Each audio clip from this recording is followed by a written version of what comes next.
So lately, I've had some concerns about snapback in general. We all know that a huge part of the magic behind polyester strings is the snapback that drives that huge spin potential.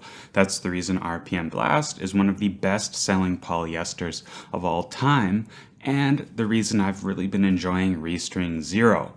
But what if snapback is a double-edged sword? Since when, especially in tennis, do we just get things for free, completely without consequence? Usually, when you increase power, you lose control. When you increase maneuverability, you lose some stability. When you increase durability, you lose comfort. So can we really get all this increased spin through snapback without losing anything?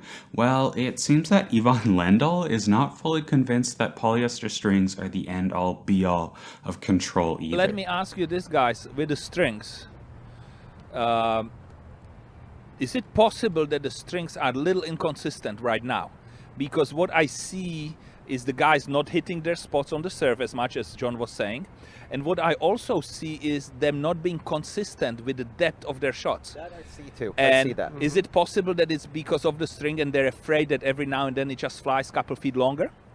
I think it's more probable that it's the mentality of the player himself and the effort that's put, as opposed to the, certainly on the ground strokes. Because they hit it so They should have hard. unbelievable. They're taking such big swings that it's tougher to be as precise Yes. as consistently. Right. I mean, But with so much spin, the ball drops shorter. Yeah. And if you look at who hits the ball deepest in the world right now in men's tennis, to me it's Novak. Novak. Yeah, Novak. Who returns the deepest Novak. in men's tennis? Novak. Who is the best player in the world? Novak. Who is the best returner in the world? Novak. So the depth has a lot to do with Yeah. it. And It's I key in see, the rallies. I mean, when you Yeah. set up the point, it's always the length even of- yesterday, last night when he was hurting and all that, he Yeah. was so deep. I'm just falling asleep watching that, and I'm saying, Jesus, is he hitting it deep? You know. And I think the depth is one thing which the younger players don't appreciate or maybe don't understand enough. While Djokovic's skill as a tennis player cannot be underestimated, the equipment he chooses has to be a contributing factor to his excellence.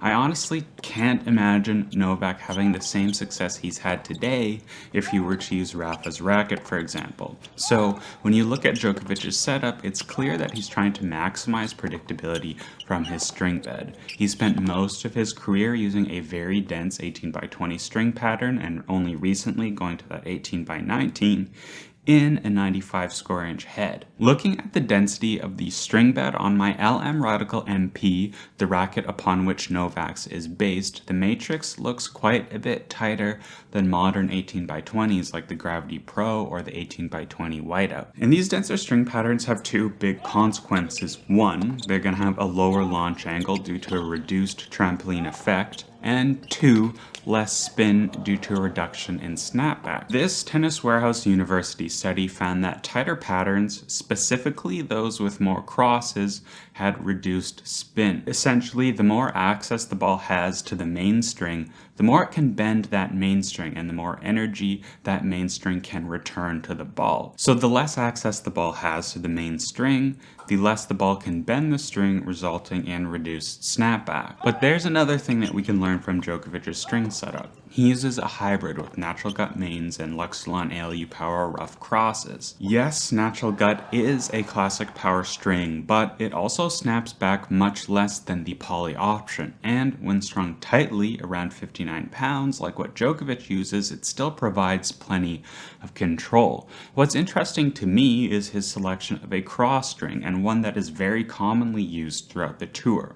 So let's take a look at how ALU Power compares to its rough version by the numbers. Here, two things stand out to me. The rough version has better tension maintenance and it grips the ball better. That said, I do find it a little bit suspicious that they have the exact same coefficient of friction for string-on-string contact, given the different colors. Maybe it's a mistake with the data, I don't know, but let's look at some other rough strings to see if any more patterns emerges. Here's Luxilon Adrenaline. So it's mostly the same, but more string-on-string friction and more string-on-ball friction for the rough version.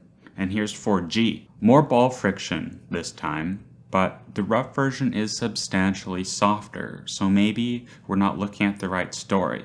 So if we compare 4G soft to 4G rough, things do start to look a little more similar. So based on these numbers, I kind of think that 4G rough is actually 4G soft rough, especially based on the stiffness.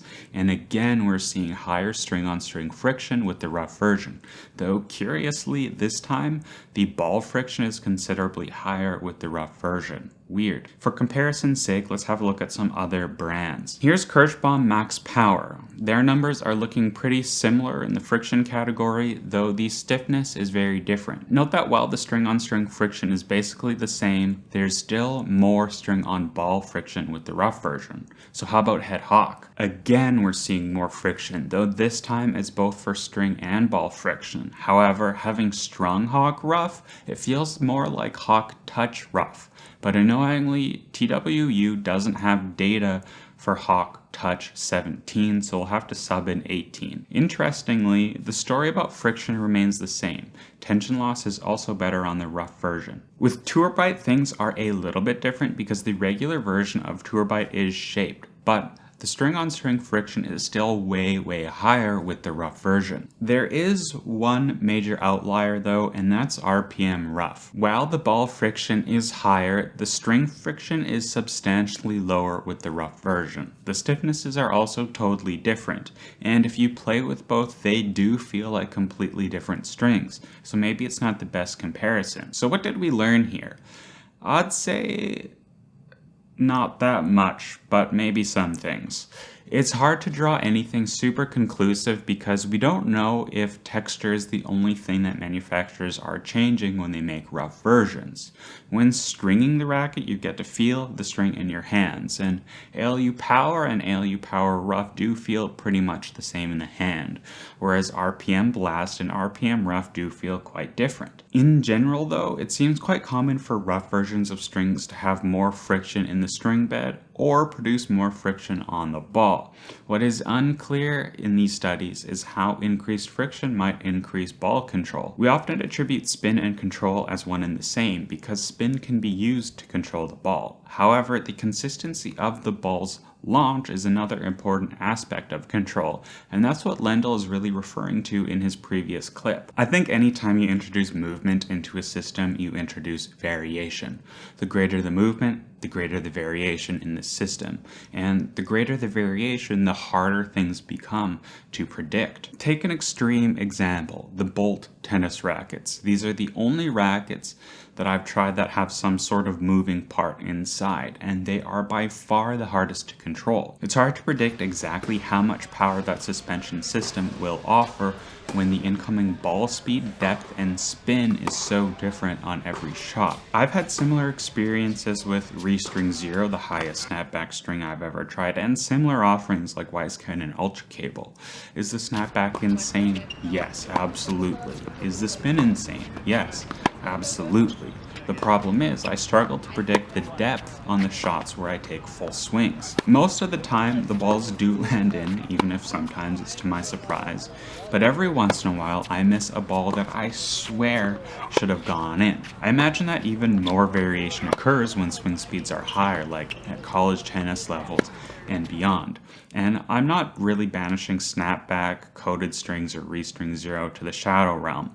I'm still using Restring Zero in my regular setup, but for now I'm finding it's best suited as a cross string. Weirdly though, it's not when it's fresh that I like it the most. It's when my main strings have started to notch a little bit and I'm still getting solid playability more than 10 hours in instead of having to cut the strings out and slogging through another 18x20 string job for my whiteout. I also think it's great if you don't have super high swing speeds or you're looking to transition into your first poly setup because it's going to give you that snapback in a much more accessible way than a more demanding polyester string like ALU Power. But for me, I'm really trying to increase my swing speeds to help improve my tennis, and I found that going with a lower snapback string really forces me to swing hard, as I just get away with less. So I'm keeping my eye open for more rough strings. I recently saw that Signum Pro has released a string called Triton, which looks like a rough variation on Polaris, a string that I really enjoyed when I tried it last, but I just didn't get the ball bite I wanted. I also really